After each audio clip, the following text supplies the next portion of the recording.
predispone a otras infecciones o a que me puede hacer una infección que está localizada en un determinado órgano, se generaliza y me haga una sepsis, porque él inmunológicamente está mal, ¿sí?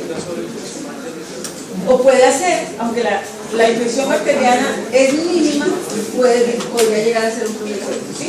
¿Estamos de acuerdo? Pero entonces yo no necesito, no el hecho de que yo lo hospitalice hace que yo requiera que utilice lo que habitualmente hace uno con un niño hospitalizado. O sea, si él está tolerando la vía oral, no necesito ponerle líquido celuloide. Si él está con una muy buena oxigenación fuera, que no le ponga el oxígeno, ¿sí? Le mantengo la vía aérea despejada y se lo hago con los líquidos, con la limpieza en la vaina nasal. Doy abundantes líquidos para hidratarlo lo mejor posible, ¿sí? ¿Qué otra cosa hago? Y yo hago, dilo tú. ¿Por qué? Siempre que hay sibilancias en una bronquiolitis, ¿por qué? Porque tiene un antecedente previo de asma y puede ser un determinante para esta primera crisis. Y yo lo hago, ¿cómo lo hago? Es una prueba terapéutica. ¿Qué quiere decir eso? Que si mejora yo continúo con el tratamiento y que si no, lo suspendo. Porque la bronquiolitis requiere beta-2 para el manejo. No. Bueno, ustedes ya hicieron la charla, nos podemos ir. Entonces vamos a ver un poco de epidemiología, vamos a reforzar conceptos, pero yo creo que por ahora la forma de intervención que hicieron fue muy buena. No se les olvide que los factores de riesgo son fundamentales para tomar la decisión en una bronquiolitis de si yo lo hospitalizo o no. Entonces, bronquiolitis. Si uno ve en el up to date la definición de bronquiolitis, la lees, por favor. Síndrome clínico que ocurre en niños menores de 2 años, caracterizado por síntomas respiratorios altos, seguidos por infección e inflamación de las vías respiratorias bajas, que resulta en sibilancias y o estertores. Eso es una definición que se encuentra. Hay otra, que es esta. Primer episodio cintilante en niños menores de 12 a 24 meses, con hallazgos clínicos de infección de vías respiratorias bajas y que no haya otra explicación para las sibilancias. O sea, acá podríamos decir que puede haber un problema tópico que podríamos explicarles. Por eso, la necesidad de hacer un ciclo corto o una prueba terapéutica completada, ¿sí? Entonces, fíjense que aquí lo que me completa esta definición es que hablamos de un primer episodio. Y la edad, que es fundamental, ¿sí? Pero siempre lo va a hacer la prueba terapéutica si tiene el antecedente en la familia de asma. Ya ahorita vamos a hablar de tratamiento. Pues bueno. Y esta es la definición ya de él. Léela tú. Primer episodio broncoobstructivo en niños menores de 2 años de una enfermedad caracterizada por signos de infección de las vías respiratorias superiores resfriado. 2-3 días previos seguidos por la aparición de sibilancias, reacción sibilante o crepitante, filos inspiratorios y tonos sibilantes. Se caracteriza por inflamación aguda, edema y necrosis de las células epiteliales de las vías aéreas inferiores, aumento de la producción de moco y broncoespasmo. O sea, desde la parte clínica, esta es la definición y en la literatura es uniforme. O sea, es el primer episodio sibilante. Por eso le llama a uno la atención cuando ve niños de 18 meses que dicen, ya llevan 3 bronquiolitis. ¿Qué cambiaría? ¿Qué cambiaría? Un tercer episodio en un niño así sea desencadenado por un proceso viral, cuando es su primer episodio y es un tercer episodio. ¿Cómo? Espera, ¿cuál?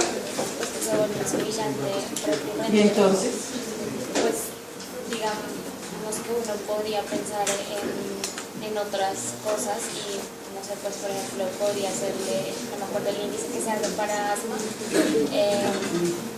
para pues tratar de determinar si tiene probabilidades. Bueno, pero a ti para eso, ¿en qué cambia lo que usted pone en la definición si es el primero o el tercero?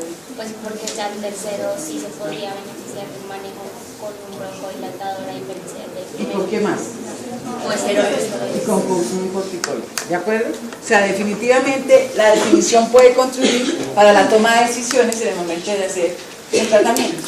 Bueno, claro, y además porque ahí sí vamos a requerir estudios. para definir si tiene como tú algunas otras situaciones que hagan pensar en que es asmático o no. Acá lo que le agregan a esta definición, ¿qué es? A todo lo anterior. Que se caracteriza por inflamación aguda. La fisiopatología. Entonces en el AYEPI, claro, cuando ustedes hacen la clasificación no la incluyen, pero en la definición lo que agregan en el AYEPI es la fisiopatología. ¿Sí?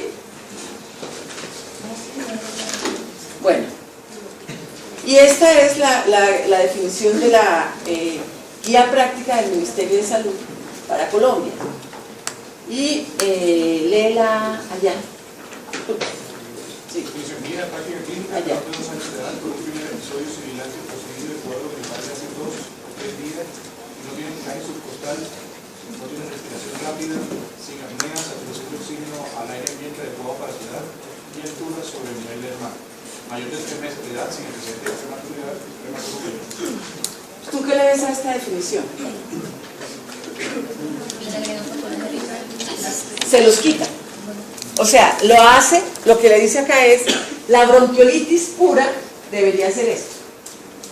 Claro, hay unos factores de riesgo que es lo que la empeora, pero la bronquiolitis como tal se presenta el mayor de 3 meses, no, uno podría tener una bronquiolitis en un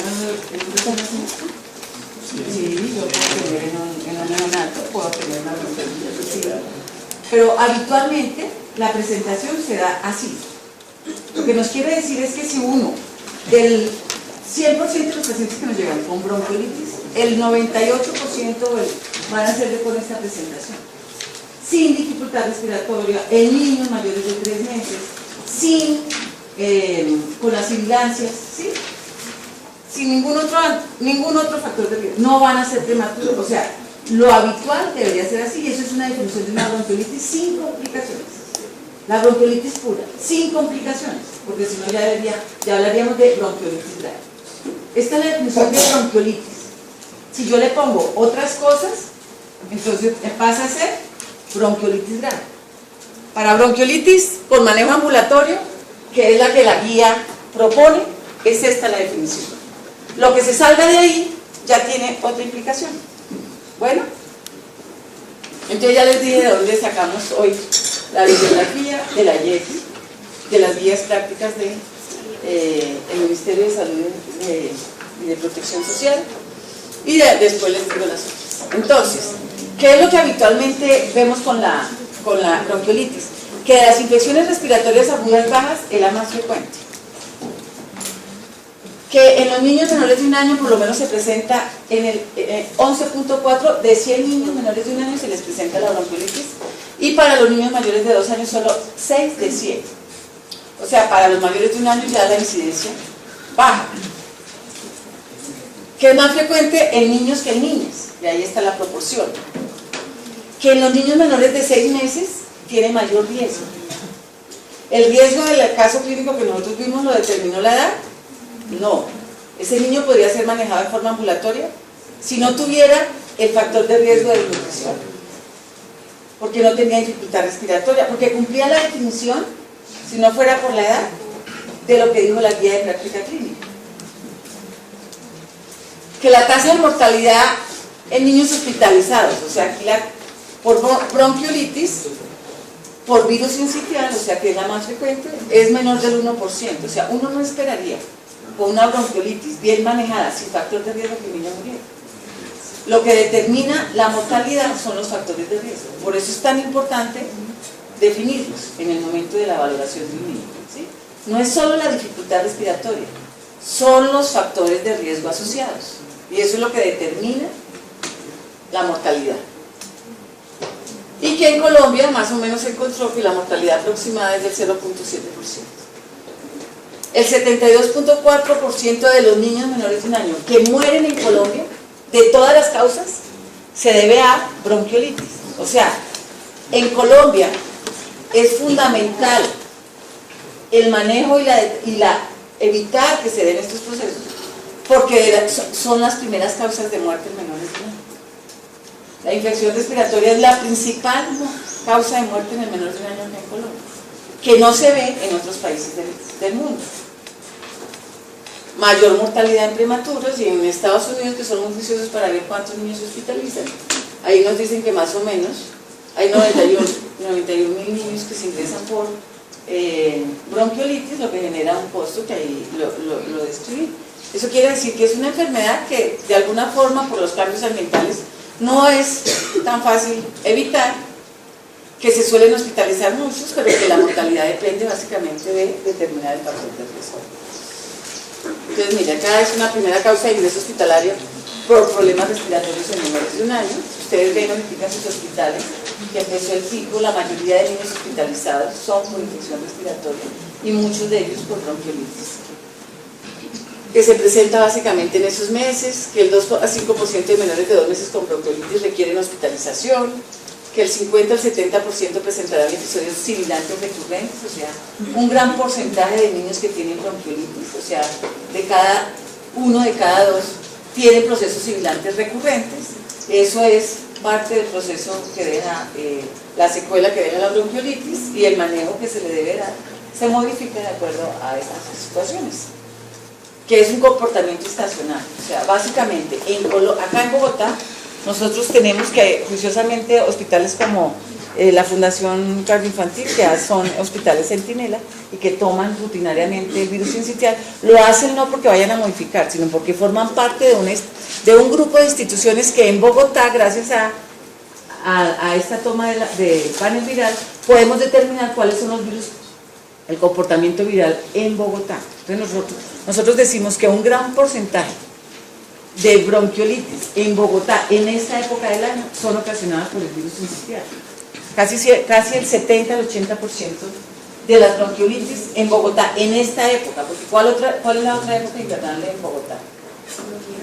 En septiembre, octubre y noviembre, en ese segundo pico, el virus sincitial está presente, pero no es tan importante, empiezan a aparecer otros virus, ¿como cuál? El adenovirus es estable, o sea, él está todo el año no tan importante, pero él aparece. La influenza es el otro virus, exacto. La influenza es otro de los virus que aparecen. Hay otros más, bueno. Rinovirus. Y que la ubicación geográfica, independientemente, y la situación socioeconómica no interviene en la presentación de casos, o sea, independientemente de que estemos en el norte, en el sur, la bronquiolitis en la época invernal aparece. Lo que determina la severidad sí está relacionada con la situación socioeconómica, ¿sí? O sea, para la presentación no. Factores de riesgo, venimos diciendo que es lo que modifica la evolución de la enfermedad. Entonces, ¿cuál tenemos? Sabemos que el pico invernal uno debería como institución, o sea, las instituciones deberían estar preparadas y tener un plan de respuesta inmediata en las épocas de febrero, marzo y abril. Por ejemplo, acá en Bogotá. Nosotros no podemos mantener el mismo equipo, el mismo recurso humano, los mismos insumos, las mismas camas. Nosotros deberíamos anteceder a esta situación para estar preparados. El problema de nosotros es que pareciera que no nos sufriéramos de estas situaciones. Entonces, cuando estamos llenos decimos, es que no damos abasto, ¿qué hacemos que no tenemos profesionales? ¿Qué es que las camas? Hombre, eso ya lo tendríamos que tener establecido. Y eso es una de las recomendaciones y de las responsabilidades que se les pide desde la Secretaría de Salud a las instituciones. Y lo que hoy está trabajando el nuevo secretario de Salud. Y es decirles, mire, ustedes tienen que saber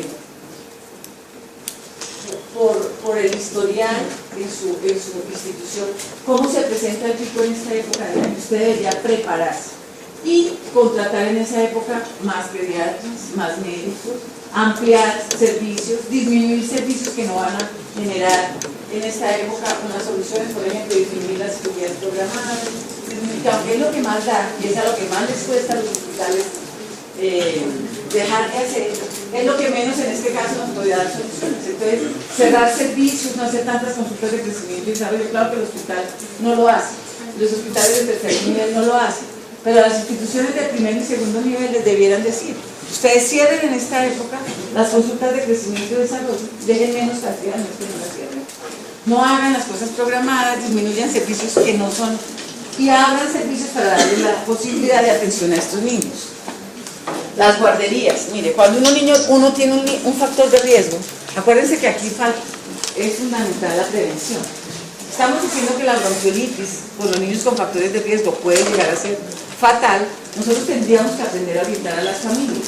Si el niño fue prematuro, si está desnutrido, hombre, fortalezca en la familia el hecho de que no lo lleven a la guardería, que utilice otros recursos, que lo cuide la tía, que donde no haya tanto riesgo de adquirir la infección. Es difícil, pero uno tiene que empezar a trabajar con ellos esta situación.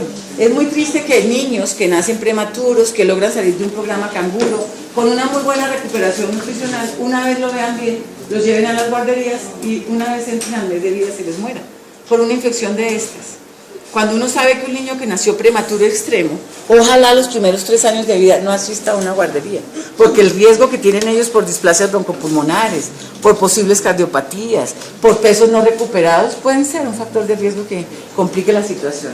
Entonces, la asistencia a guardería, los familiares enfermos, el hacinamiento, claro, nosotros tenemos una condición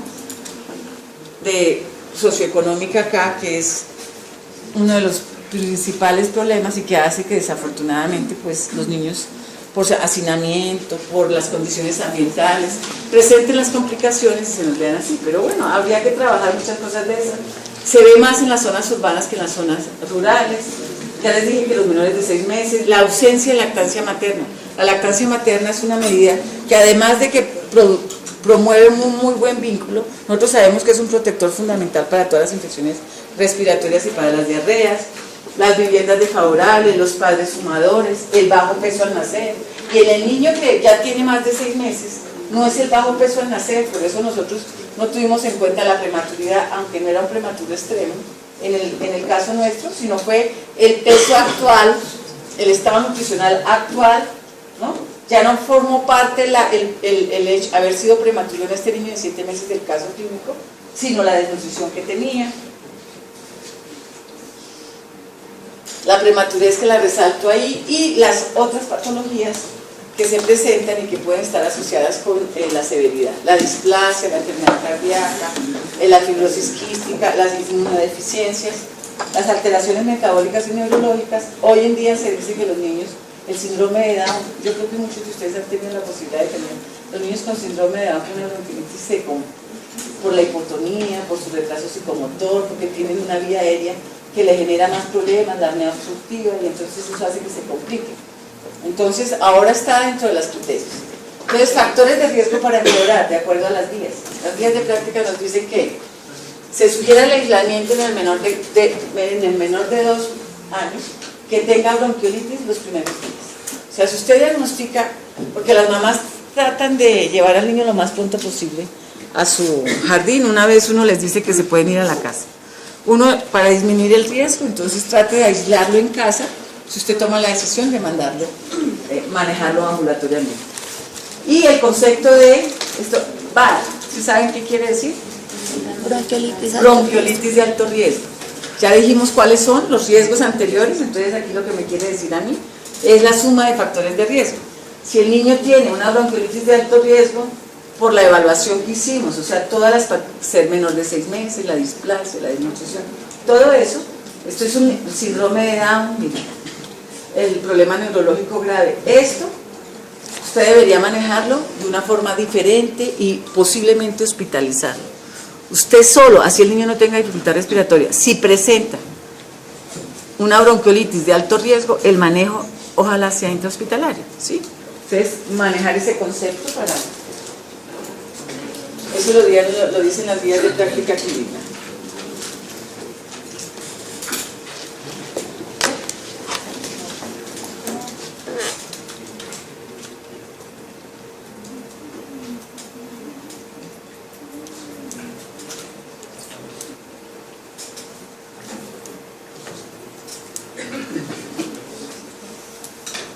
Bueno, es que están copiando ahí.